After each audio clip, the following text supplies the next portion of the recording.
a word about this Senate race, and it's. I want to offer a word of optimism here. Look, I would have preferred, I think, Rick Scott to be the Senate majority leader, but if you could do the count, what you see really here is the Republican Senate is on the moderate side.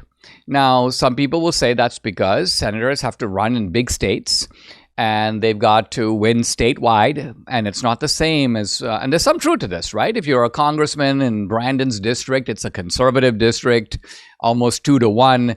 So you've got a very right-wing constituency base. On the other hand, if you're running in one of these states like Ohio is a red state, 54, I guess, as Trump gets about 54% of the vote. But it's not red all the way through, and used to be considered, whoever wins Ohio wins the presidency. So Ohio has been close. So if you're a senator from Ohio, you can't just represent red Ohio. You've got to recognize that you're appealing to a lot of moderates and independents, and you have won their votes in winning the governorship. So this may be why the Senate is a bit this way. And this is probably the reason why, at the end of the day, you get somebody who is elected in John Thune of South Dakota, who is right of center. I mean, let's look at John Thune's record. His record is about 55% right of center compared to about 80% for Rick Scott. So this is not the man that we would ideally have preferred. But guess what? When there was a three-way race between Thune and John Cornyn of Texas, who's kind of the more moderate senator of Texas, and Rick Scott actually gets the fewest votes.